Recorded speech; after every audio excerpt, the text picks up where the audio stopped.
हम क्यों बात कर रहे हैं? क्वेश्चन ये है कि अभी ऐसा क्या किया जाए कि जो आने वाला पेपर है वो हो जाए। ठीक है, मेंस ठीक है, इंटरव्यू भी ठीक है, बट सबसे पहले तो प्रीलिम्स है। अब तो मुंह के सामने प्रीलिम्स आ गया है, पेपर आने वाला है, तो कैसे उसको अटेम्प्ट किया जाए? देखो हाँ, साथ में आंसर राइटिंग तो कर ही रहे हैं, वो तो करते रहेंगे, ऐसा नहीं है कि छोड़ देंगे आंसर राइटिंग। ठीक है, ये जैसे थोड़ा बहुत प्रैक्टिस होता है, बोलने का प्रैक्टिस है इंटरव्यू के लिए ना, वो चीज चाहिए ना। बट अभी क्या फोकस रहेगा कि जो चीजें हम पढ़ रहे हैं फैक्चुअली अब उनको याद किया जाए, फैक्चुअली उनको अटेम्प्ट किया जाए, इस तरीके से किया जाए कि वो पेपर में आप लिख पाओ।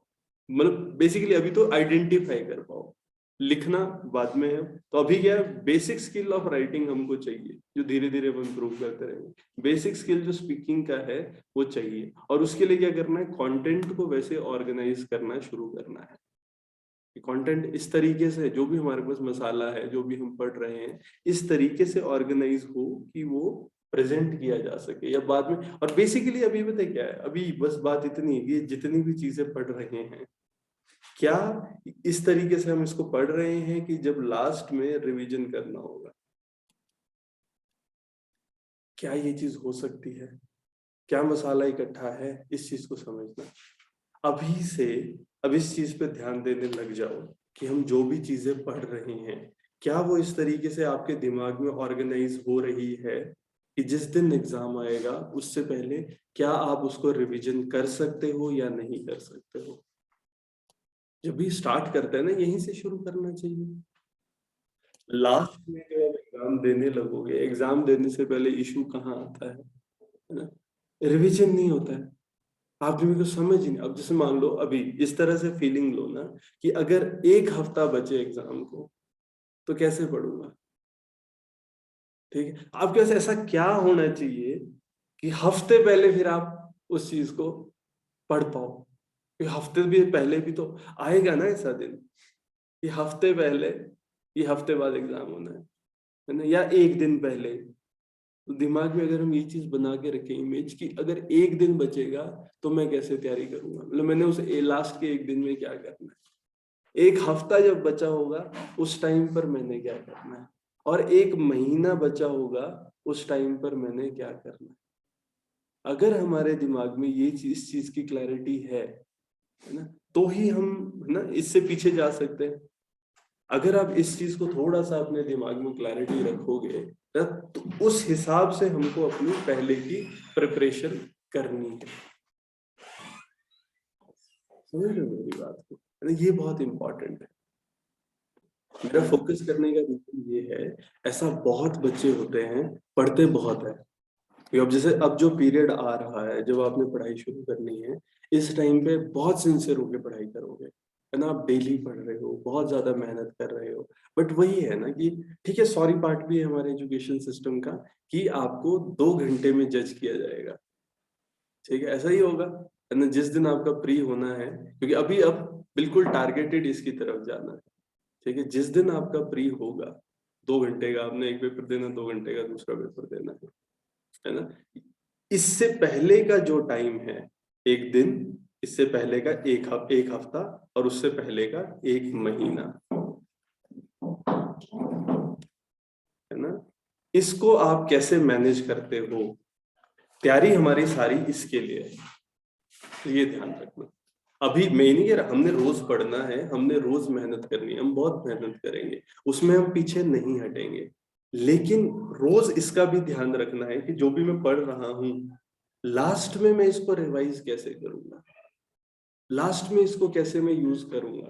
क्योंकि अगर आप अभी से इस तरह से नहीं सोच रहे हो, इस टाइम पे मान लो जब एक महीना बचेगा, क्योंकि डिफरेंस है ना, जो स्टार्टिंग के 4 महीने 5 महीने आप पढ़ रहे हो, ठीक है, उसमें जो तैयारी का तरीका होगा वो तो अलग होता है ना। अब रोज आ रहे हो, कुछ कुछ पढ़ रहे हो, जैसे एक टॉपिक उठाया, दूसरा टॉपिक उठाया, उसको आपने आराम से पढ़ा, है ना, हम अंडरस्टैंड करने की कोशिश कर रहे हैं। फिर आप उसके ऊपर क्वेश्चन भी करेंगे, संडे संडे टेस्ट होते हैं, आप टेस्ट भी देंगे। ठीक है, ये सारी चीजें हर वीक होती रहेंगी। लेकिन जब एक कंटेंट खत्म हो गया, एक सब्जेक्ट है जो आपका पूरा हो चुका है, ठीक है, जब आपने सारी, मान लो आपने पूरी हिस्ट्री पढ़ ली, मान लो आपने पूरी ज्योग्राफी पढ़ ली, मान लो आपने पूरी पॉलिटी पढ़ ली, कोई भी जब एक सब्जेक्ट खत्म हो जाता है तो उसकी वो वाली सेटिंग भी समझनी है कि एक ऐसा टाइम भी आना चाहिए हमारा जब हम एक, देखो ना, हफ्ता, मैं महीना बोल रहा हूँ, गिनना जरा, 1 2 3 4 5 6 7, 7 सब्जेक्ट है मिनिमम। करंट अफेयर्स और है, 7 सब्जेक्ट की हम बात कर रहे हैं जो स्टैंडर्ड है। ठीक है, अगर एचएएस स्पेसिफिक, क्योंकि यूपीएससी भी तो दोगे ही, है ना, यूपीएससी भी देना है, एचएएस देना है। एचएएस में ठीक है, कुछ एक ऐसा होता है कि अच्छा इससे कम प्रश्न आ रहे हैं तो चलो थोड़ी प्रायोरिटी कम कर दो। बट अगर आप हिस्ट्री की बात करो, ज्योग्राफी की बात करो, हिमाचल की बात करो, क्या आप प्रायोरिटी कम कर सकते हो? लेकिन इसको कितने टाइम में रिवाइज करना है अगर 1 महीना बचा है? देखो थोड़ा सा ना इस चीज पे आओ, अभी से इसको समझने की कोशिश करो। अगर मैंने यहाँ 8 सब्जेक्ट लिखे हैं, क्या तुम्हारे पास 8 वीक्स हैं? कितने दिन होते हैं महीने में? 30 दिन होना है ना, 5 वीक्स। बट 5 वीक भी पूरे कहाँ होते, देखो ना, 5 7 से 35 दिन होते हैं, है ना, 30 है वो, तो 35 भी वो पूरा नहीं है। 5 दिन आप एक्स्ट्रा सोच रहे हो, चाहे हम 5, अराउंड 4+ वीक्स होते हैं। तो 4 वीक में अगर तुमने 4+ वीक्स में ये रिवाइज करना है, और फिर यहाँ पर एक एक दिन में रिवाइज करना है, या 7 दिन होंगे तुम्हारे पास, और फिर जिस दिन पेपर है उस दिन 7 घंटे होंगे, मतलब सॉरी, जैसे लास्ट डे जो है, 7 घंटे मैक्सिमम आप पढ़ोगे। उसके बाद आप शाम को मजे करोगे, इवनिंग में आप रिलैक्स करोगे, चिल करोगे। क्योंकि ऐसा अगर आप रात तक पढ़ते रहे तो अगले दिन पेपर खराब हो जाएगा, सोओगे नहीं। अगर पिछले दिन, लास्ट दिन आप, क्योंकि ऐसा बहुत बार हुआ है, मैं बता रहा हूँ, इतनी मेहनत करने के बाद भी बच्चे लास्ट में सिलेक्ट नहीं होते। क्यों? मैं जी फ्रीक आउट कर गया लास्ट वाले दिन। ये जो दिन है ना, इस दिन आप फ्रीक आउट कर गए, या जब जो मेरा लास्ट वीक था जी वो मेरा बड़ा परेशानी भरा रहा, या मेरा जो लास्ट मंथ था वो मेरे से अच्छे से मैनेज नहीं हुआ। ठीक है, और इस सब की प्रिपरेशन कहाँ से हो रही है, इस चीज को भी समझो। क्या ये वो जो लास्ट टाइम आएगा उसी टाइम से आप डिटरमाइन कर पाओगे कि हाँ चीजें कैसे होनी है? क्या ये लास्ट महीना ही है जिससे सिलेक्शन, देखो, क्या ये लास्ट महीना इंपॉर्टेंट है? बहुत इंपॉर्टेंट है। समझ लो, अगर तैयारी के हिसाब से देखा जाए, आप चाहे पूरे साल ढंग से पढ़ते रहो या आप 5 साल भी ढंग से पढ़ते रहो, आपने लास्ट महीना अगर ढंग से मैनेज नहीं किया तो क्या हो जाएगा? दिक्कत है। लास्ट महीना कह लो, लास्ट दिन कह लो, लास्ट वीक कह लो, अगर हमने वो अच्छे से मैनेज नहीं किया तो दिक्कत आएगी। ठीक है ना, हम इस चीज को मानते हैं। लेकिन इस 1 महीने, अगर आपने पहले नहीं पढ़ा होगा तो इस 1 महीने में भी क्या उखाड़ लोगे? वो बात है, देखो सारी चीजें इंपॉर्टेंट है। तो आप जो रोज तैयारी कर रहे हो ये भी इंपॉर्टेंट है ना, और इसको मैनेज करने के बाद, अच्छे से पढ़ने के बाद, ये जो आपका लास्ट मंथ रहेगा एग्जाम से पहले, ये भी आपका बहुत ज्यादा रेगुलेटेड होना चाहिए, बहुत अच्छे से वेल प्लान्ड होना चाहिए, तब सिलेक्शन होता है, नहीं तो नहीं होता। ठीक है, तभी मैं बार बार बात करता हूँ हेल्थ की। ठीक है, बहुत बच्चों का ब्रेकडाउन होता है आखिरी महीनों में, लास्ट वीक में। क्यों? बहुत ज्यादा एग्जर्ट करने की कोशिश करोगे, उतना कभी की मैं नहीं यार एग्जर्ट मत करो, मैं बस ये कहना चाह रहा हूँ उस एक्सर्शन की प्रैक्टिस पहले से करो। जो आखिरी हफ्ता बचता है, कई बच्चे को पागलों की तरह लग जाते हैं, है ना, शुरू में 4 घंटे भी नहीं बढ़े हैं और अब 8 घंटे से ऊपर स्ट्रेच कर रहे हैं, 10 घंटे, है ना, ऑब्वियसली अब शरीर कैसे बैठ पाएगा इतनी देर? वो खिंचाव पड़ रहा है ना। आखिरी रात को बैठ गए जी, आज मैं सारा रिवाइज करके सो जाऊंगा। आपको वो भी सीखना पड़ेगा ना कि बस इतना, इतने टाइम में वो चीजें भी आपको समझनी पड़ेगी, मुझ मेरे से कितने समय में कितना पढ़ा जाता है। जितना मुझसे पढ़ा जाता है मुझसे उतना ही खत्म होना है, तो उस हिसाब से ही मैंने लास्ट के लिए रखना है ना। ये तो क्या होता है, लास्ट के लिए आप बहुत ज्यादा चीजें, मतलब ये भी पढ़ लूंगा, ये भी पढ़ लूंगा, सब कुछ आप लास्ट के लिए रख दोगे, मतलब हो जाएगा आखिरी दिन, और फिर नहीं होता। जिन्होंने पहले एग्जाम दिए हैं वो इससे गुजर चुके होंगे, है ना, जिन्होंने नहीं दिए हैं वही, जब प्रिपरेशन शुरू हो रही होती है, बैच शुरू हो रहा होता है, उस टाइम पे ये बातें बहुत क्लियर होनी चाहिए कि इंसान, अब क्योंकि नोटिफिकेशन आ चुकी है, नोटिफिकेशन आने के बाद अब तो बिल्कुल क्लियर है कि पेपर आने वाला है और हिट करना है, और चाहे पहले इंटरव्यू भी दिया हुआ है, जब प्री दे रहे हैं तो बिल्कुल प्री के हिसाब से आपको देखना पड़ेगा। ये हर बार मतलब एक नई लड़ाई वाली बात हो जाती है एकदम प्रॉपरली, चाहे इंटरव्यू भी दिया है फिर भी दोबारा से आपको एकदम ऑर्गेनाइज होके करना पड़ेगा, क्योंकि ऑब्वियसली सीट्स कम रहती है। ठीक है, तो इस चीज का ध्यान रखना, ये हमारा टारगेट एग्जाम है बहुत ज्यादा। जैसे कि हम ज्ञान की, ठीक है ज्ञान भी जरूरी है, फुंसू वांगडू वाली बात है ना कि, है ना, मेहनत करो, ग्रो करने के लिए बढ़ो, तो काबिलियत अपनी ग्रो करो तो ऑटोमेटिकली सक्सेस आपके पीछे आएगी। और उसमें ये चीज भी समझना कि जैसे प्रोसेस है ना, आपको ध्यान रखना होगा कि किस तरीके से तैयारी करनी है, क्योंकि हमारा टारगेट एग्जाम क्वालिफाई करना है ना। प्री तो है, क्वालिफाइंग है, आप क्वालिफाई करो, तो मेंस में जितना मार्क्स की मैक्सिमाइजेशन कर सकते हो करो। ये रिसर्च वाले पेपर्स नहीं है, ये एक कॉम्पिटिटिव एग्जाम है, और कॉम्पिटिटिव एग्जाम में ना कि और लोग कैसा परफॉर्म करते हैं इस पे भी डिपेंड करेगा ना, आप कैसा पढ़ रहे हो, आप डाइवर्स कितना पढ़ पा रहे हो, और क्या प्रिडिक्ट कर पा रहे हो कि कौन से एम्बिट से ज्यादा क्वेश्चन आएंगे। थोड़ा सा ना इस पे शुरू से ही अब फोकस्ड रहना है, थोड़ा सा मतलब दिन का पार्ट प्लानिंग के लिए भी रखना है कि जिस डायरेक्शन हमारी क्या है, ये लास्ट टाइम पे महीना, वीक, दिन, क्या हम रिवीजन कर पाते हैं या नहीं कर पाते, ये है क्या हम रिवीजन कर पाएंगे, इस चीज के ऊपर फोकस कर। ठीक है, ऐसा मानिएगा कि कितने मार्क्स चाहिए हमको प्री के लिए। जब आप प्रिपरेशन कर रहे होते हो, ठीक है, आपका डेफिनेटली टारगेट रहता है कि मैंने उसको अचीव करना है, पेपर रिलेटिव है वो रहेगा। ऐसा भी हो सकता है पेपर बहुत टफ आ जाए, है ना, ऐसा भी आज हो सकता है कि पेपर इजी आ जाए। ठीक है, ये दोनों कंडीशंस है जो हो सकती है। यहाँ पर अब जैसे अगर कोई ये क्वेश्चन पूछता है ना कि एग्जैक्टली मैं कितने क्वेश्चन मिनिमम लगा के आ ही जाऊं, है ना, कि अब इसका आंसर ना एक ऐसे बहुत डायरेक्ट सा आंसर देना थोड़ा सा ऐसा हो जाता है कि अब एक ये डिपेंड करता है ना प्रिपरेशन कैसी है, एग्जाम कैसा है। जैसे मैं एक बहुत सिंपल सी बात कहना चाहूंगा कि पेपर कैसा बन के आता है, ठीक है, कुछ क्वेश्चन ऐसे होते हैं जो इजी होते हैं, ठीक है, वो हर एग्जाम में होंगे। ठीक है, ये ऐसे है कि अगर ये क्वेश्चन आपने बेसिक कंटेंट अगर पढ़ा हुआ है तो आप ये अटेम्प्ट कर सकते हैं। कुछ क्वेश्चन है जो इजी आते हैं, ठीक है, ये ऐसा है कि आपने पढ़ा है तो आप सॉल्व कर लोगे, अगर आपने नहीं पढ़ा है फिर आप कुछ कर ही नहीं सकते। ठीक है, तो सिंपल सी बात है कि अगर आपने प्रिपरेशन प्रॉपर नहीं करी है आप इस कोहोर्ट को सॉल्व नहीं कर सकते। दूसरा, अगर आपने एमसीक्यू सॉल्व नहीं करे हैं, अगर तो देखो पढ़ा ही नहीं है तो हाथ ही नहीं लगेगा, समझ ही नहीं आएगा। और अगर एमसीक्यू आपने सॉल्व नहीं करे हैं तो सिंपल सी बात है उस टाइम पे जब आप क्वेश्चन को अटेम्प्ट कर रहे होंगे गलतियां होंगी। कैसे? क्वेश्चन में कुछ और लिखा था, समझ आपको कुछ और आया। क्वेश्चन में छोटी छोटी जो माइन्यूट मिस्टेक्स होती है, वो गोला लगाना था, लगाना बी में था, लगा सी में दिया। 100 है ना, वही बात है कि 98 में क्वेश्चन लगाना था 96 में कर दिया। ये जो गलतियां हैं, ये अगर बच्चे ने ढंग से पढ़ा है, ठीक है, और एमसीक्यू की प्रैक्टिस करी है तो ये क्वेश्चन आप अटेम्प्ट कर सकते हैं, और ये करने हैं। ये वो इजी क्वेश्चन का एक मिक्स रहता है, और ये ऐसा है कि स्टैंडर्ड क्वेश्चन है, सब कर लेंगे।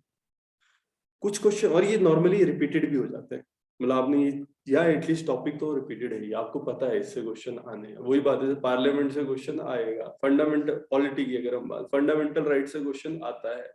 ठीक है ना, कुछ ऐसे एरियाज है जिनसे क्वेश्चन रिपीट हो ही रहे हैं हर साल। ये स्टार्टिंग का जो कोहोर्ट है, फंडामेंटल राइट, डीपीएसपी ड्यूटीज, ये वाला यहाँ से कुछ ना कुछ आना ही आना है। ठीक है ना, तो इस तरीके के जो क्वेश्चंस है वो आएंगे, बस उसके अंदर डेप्थ, जिस कॉन्स्टिट्यूशनल बॉडी एक क्वेश्चन बनता है, किसी भी बॉडी से एक बना देंगे। अब यहाँ पर जब हम बात कर रहे हैं, ये आपका नॉलेज है। अगर, क्योंकि देखो ना, ये बात कि मेरे को कितने क्वेश्चन अटेम्प्ट करने हैं या मेरे को यही है ना, अगर कोई बंदा ये पूछता है कि कट ऑफ क्या है, बेसिकली वो ये पूछना चाह रहा है कि मैं कितनी तैयारी करूं या कितने क्वेश्चन मैंने उस दिन अटेम्प्ट करके आने हैं। आपकी तैयारी पे डिपेंड करेगा आपने कितने क्वेश्चन अटेम्प्ट करके आने। जैसे इजी वाले क्वेश्चन आपने लगा दिए, फिर उसके बाद कुछ क्वेश्चन ऐसे होते हैं जो मीडियम लेवल है। ये मतलब ऐसे क्वेश्चन होंगे जो आपने मतलब कुछ पार्ट देखा होगा, कुछ पार्ट नहीं देखा होगा। मतलब आप शायद ये क्वेश्चन आपने पहले ना देखे हो, और इस क्वेश्चन में क्या रहेगा, आपको वहीं बैठ के एलिमिनेट करना है। मतलब इन क्वेश्चन में ऐसा रहेगा कि 4 ऑप्शन थी, आपको क्लियर दिख रहा है आंसर ये है। इन क्वेश्चन में क्या रहता है, 4 ऑप्शन थी, ये तो नहीं है, ये तो नहीं है, अब इन दोनों में से ये होगा। ठीक है, ऐसे करके जो आप एलिमिनेट कर रहे हो 4 ऑप्शन में, ये हमारा इस कोहॉर्ट में आता है। ठीक है, इससे ये अंडरस्टैंडिंग आती है। तो ये मीडियम लेवल के क्वेश्चन है। अगर आप पढ़े हो और आपने अभी वही बात है, अगर एमसीक्यू प्रैक्टिस नहीं करें, ये पीछे वाले क्वेश्चन फिर भी हो जाते हैं जो आसान वाले होते हैं, अगर आपने प्रैक्टिस नहीं करी। इसलिए आपने देखना बेसिक अमाउंट ऑफ मार्क्स सबके आते हैं। कोई भी तैयारी कर रहा है, कुछ नंबर तो उसके आने ही आने हैं। क्यों?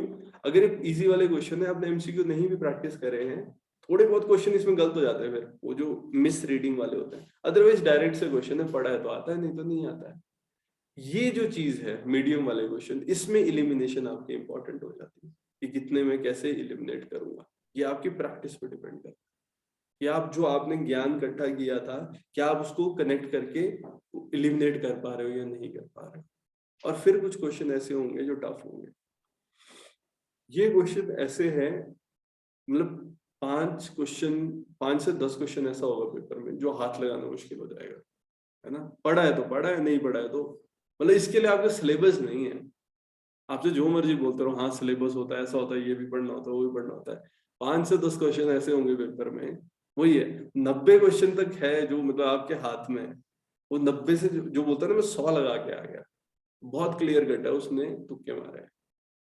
क्योंकि जो ये लास्ट के 5 से 10 क्वेश्चन है, ये क्वेश्चन ऐसे होते हैं कि कई बार एलिमिनेट हो जाता है ऑप्शन से, या कई बार सुना ही नहीं होगा। 2-3 क्वेश्चन तो पेपर में ऐसे होंगे तुमने वो चीज सुनी ही नहीं होगी, तुम चाहे जितना मर्जी पढ़ लो। वो इसलिए होते हैं, वो छोड़ने भी होते हैं कुछ क्वेश्चन, है ना। या अगर ऑप्शन में एलिमिनेट नहीं हो रहा है तो उस क्वेश्चन को छोड़ दो कि नहीं करना। ठीक है जी। अब आपकी प्रिपरेशन पे डिपेंड करता है कि अब अगर किसी ने ढंग से पढ़ाई नहीं करी, उसके लिए इजी वाले भी मीडियम या टफ हो जाएंगे। ठीक है, तो ये टोटली आपकी प्रिपरेशन पे डिपेंड करेगा, आपकी प्रिपरेशन कैसी है और उस दिन आपने कैसे क्वेश्चन करने हैं। जैसे कि अगर आपका इनिशियली, जैसे हिमानी आप क्वेश्चन पूछ रहे हो ना कितने में लगा के आने हैं, तो आपके तो ऐसे घर में ऐसे कि जैसे मान लो मैं घर से सोच के जाऊंगी मैंने 85 या 90 तो लगा के आने ही है। तो अगर वो 85-90 लगा के आने ही मैं घर से अगर सोच के जा रहा हूँ इस चीज को, तो क्या मैं ऑटोमेटिकली उस टाइम पे ये चीज कर पाऊंगा 85 to 90 हिट करना? तो जरूरी नहीं है ना। अगर मान लो पेपर ही टफ है, सच में बहुत सारे टफ क्वेश्चन आ गए, और ये जो मैं बोल रहा हूँ कि 5 क्वेश्चन, नॉर्मली 4-5 क्वेश्चन ऐसे होते हैं जो नहीं आते, वो 5 बढ़ के 15 हो गए। और अगर उसमें आप तो घर से सोच के गए हो कि मैंने तो 90 लगाने, और 85 क्वेश्चन ही ऐसे हैं जो अप्रोचेबल है, 15 क्वेश्चन ऐसे हो गए जो अप्रोचेबल नहीं है, तो वो बंदा तो लगा के आएगा ही ना। और मैं क्या बोल रहा हूँ, तुक्का लगाना बहुत आसान होता है, तुक्का लगाने में डर नहीं लगता। अब इस चीज को समझो, इलिमिनेट करने में डर लगता है। या तो इस क्वेश्चन को, आसान क्वेश्चन कौन होता है लगाने, ये तो बिल्कुल आसान है, इसको अटेम्प्ट करना बड़ा मजा आता है। ठीक है, तो इसमें आप कॉन्फिडेंट होते हो और इसमें आपको डर नहीं लगता। जो टफ होते हैं, क्या होगा, चल ए है बस, ठीक है ठीक, ठीक है ना। जो ए है, क्योंकि आप ज्यादा सोच ही नहीं पा रहे हो तो आपको डर नहीं लगेगा। डर यहाँ लगता है जब यार ये वाला तो नहीं है, ये हो सकता है या ये हो सकता है, तब आदमी सोच रहा होता है। इसको अटेम्प्ट करना ज्यादा मुश्किल होता है जो एलिमिनेट वाले होते हैं। इसीलिए जो बच्चा घर से सोच के जाएगा ना मैंने तो लगा के ही आने हैं, थोक में लगा के आने हैं, वो बच्चा ये टफ वाले सीधा ही अटेम्प्ट कर देगा। बस है ये, क्यों बस है, जय हनुमान जी की, है ना। लास्ट में जब पेपर ना खत्म होने लगता है ना, जो लास्ट का आधा घंटा होता है, उस टाइम पे कई बच्चे गड़बड़ करते हैं, उनको एंग्जाइटी होने लग जाती है। मैंने तो कम क्वेश्चन करे हैं, ठीक है, और जय हनुमान जी की, है ना, और सीधे गोले लगाते बिना देखे, चलो सारे सी लगा देता हूँ, चलो सारे बी लगा देता हूँ, और पूरे 100 अटेम्प्ट करके आ जाता हूँ। पहले करते हैं ये चीज, ठीक है। अब इस चीज को समझना, आपकी जो हम क्या सजेस्ट कर रहे हैं कि जब आप अटेम्प्ट कर रहे हो पेपर को, उस टाइम पर इजी क्वेश्चन तो ऑब्वियसली आपने अटेम्प्ट करने ही है। अब ये डिपेंड करता है कि आपका, जैसे फर्स्ट गो में आप गए, एक बारी में आपने पेपर पढ़ा, तो जब आपने पढ़ा तो कितने क्वेश्चन पहली बारी में आपने कर दिए? वो 20 क्वेश्चन भी हो सकता है, वो 30 भी हो सकता है, वो 40 भी हो सकता है। रेयर होता है कोई 50-60 हजार।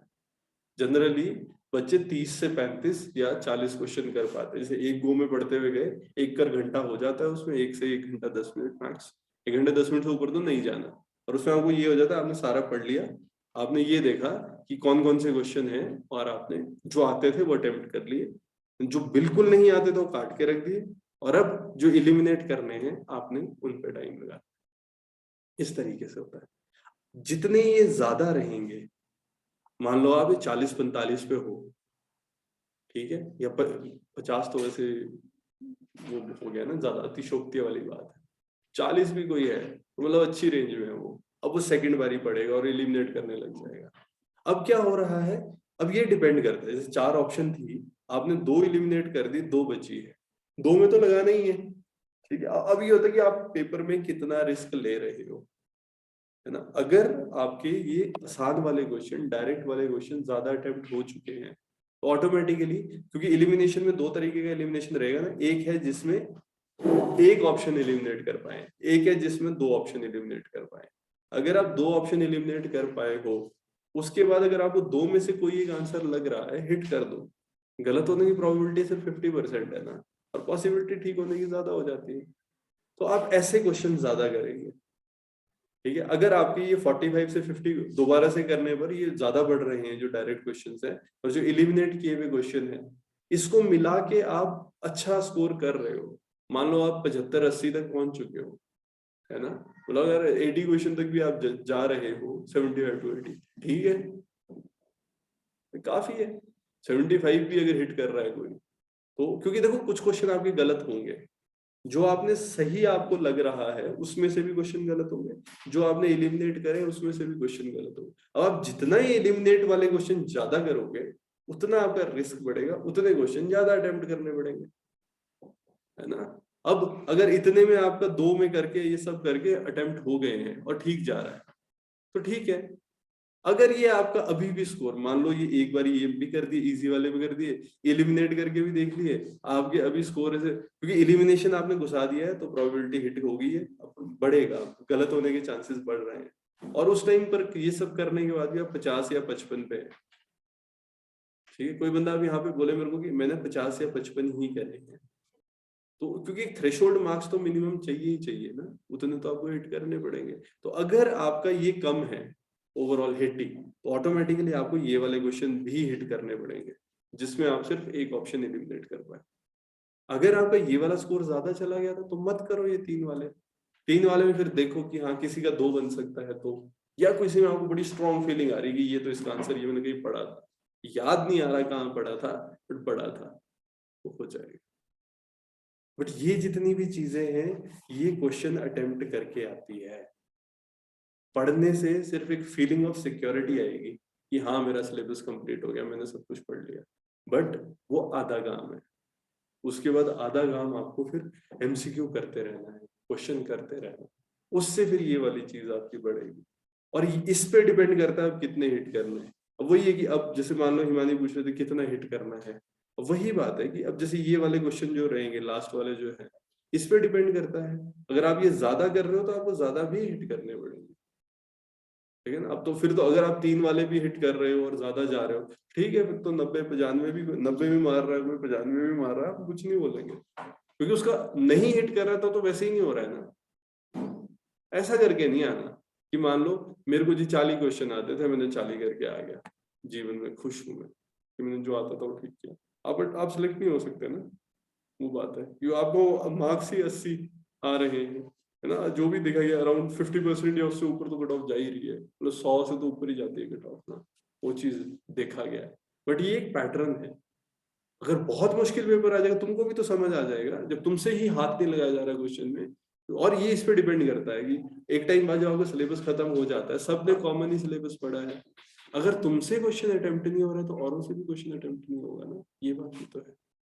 तो रहने दो, छोड़ दो, आपको भी तो पता लग जाता है। अगर मान लो 25 क्वेश्चन ऐसे हो गए जो मेरे से हाथ ही नहीं लगाए जा रहे, दिख रहा है, और मैंने पढ़ाई अच्छी करी। ये उन बच्चों के ना जिन्होंने पढ़ाई अच्छी करी हुई है, जिनका सिलेबस पूरा है। तो जिसका सिलेबस पूरा है उसको समझ आ जाएगा, अगर मेरे से नहीं हो रहा अटेम्प्ट तो औरों से भी नहीं हो रहा है। नहीं हो रहा तो कोई बात नहीं, हमने फिर 75 में से हिट करने हैं।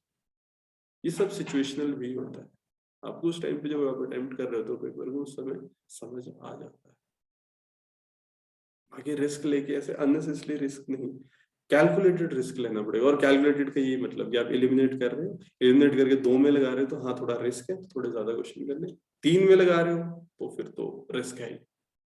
और अगर ऑलरेडी काफी हो चुके क्वेश्चन तो 3 वाले छोड़ दो, मत करो, मत लो इतना रिस्क। अगर आपका 80 तक हिट हो गया है इंक्लूडिंग ये 2 वाला प्लस ये, ठीक है, तो इस तरीके से आप अटेम्प्ट कर सकते हो। तो ऐसे क्लियर कट ऐसे बोलना ना कि इतने क्वेश्चन तो करके आने ही आने, जैसे कई बच्चे बोलते हैं मैं तो जी घर से, फिर कुछ बोल भी नहीं सकते, अब टॉपर बन गया, अब क्या बोलना। कई बच्चे ऐसे नहीं, निकलने के बाद मैं तो घर से सोच के गया था 95 लगा के आऊंगा, और मैंने लगाए और मेरा प्री हो गया, फिर आप कुछ बोल नहीं सकते। ठीक है, उस बंदे की स्ट्रैटेजी काम कर गई, बट क्या ये एक मतलब लॉजिकल स्ट्रैटेजी है, वो देखना पड़ेगा। मैं सजेस्ट करूंगा कि सिचुएशनल ही सोच समझ के आप अटेम्प्ट करो। आप जितनी ज्यादा तैयारी करो, जैसे यहाँ पर पढ़ रहे हो, ज्यादा तैयारी कर रहे हो, आपके इजी वाले क्वेश्चन जो औरों के लिए मीडियम टाइप है, आपके लिए वो इजी हो जाएंगे। जितनी ज्यादा तैयारी करो, इसलिए मेहनत करते रहो। और इस चीज का ध्यान रखना कि पेपर से पहले आपने उस जो लास्ट मंथ है, अभी से ही शुरू से ही तैयारी ऐसी करो जैसे आपने कुछ पढ़ लिया, बहुत सारा पढ़ लिया, मैं इसको रिवाइज कैसे करूंगा, वन। दूसरा, इससे क्वेश्चन कैसे आते हैं, ये दोनों चीजें ध्यान रखनी। क्यों? अगर आपने डायरेक्ट पढ़ा तो इजी वाला हिट हो रहा है ना, और ये जो टफ एनालिटिकल क्वेश्चंस है ये कैसे अटेम्प्ट हो सकते हैं, कैसे आ सकते हैं, वो चीज हमेशा साथ साथ में ध्यान में रखनी। मेंस में क्या इससे क्वेश्चन आ सकता है, सिंपल है ना, कि अगर इसमें मेंस में क्वेश्चन आ सकता है, वो कैसे पता लगेगा? एक तो क्या मेंस के सिलेबस में ये चीज है, दूसरा क्या इसमें इतना कंटेंट है। अब जैसे मान लो कुछ ऐसे टॉपिक्स होते हैं, जैसे बजट है, बजट कैसे कैसे पास होता है, उसकी प्रोसेस है, तो कितने नंबर में वो क्वेश्चन बन सकता है, जितने में उसका क्वेश्चन बन सकता है उस हिसाब से उसका कंटेंट याद कर लेना। कुछ चीज ऐसी याद करनी जो सिर्फ आइडेंटिफिकेशन लाइक चाहिए, कुछ ऐसी चाहिए जो मेरे को लिखनी भी पड़ेगी, ठीक है ना। कोशिश तो यही करनी चाहिए चीजें याद रखनी, बट स्टिल तो ये हमेशा ध्यान रखना, और लास्ट तक ये रहना चाहिए, हमको बहुत क्लियर होना चाहिए किस तरीके से हमने अटेम्प्ट करना है।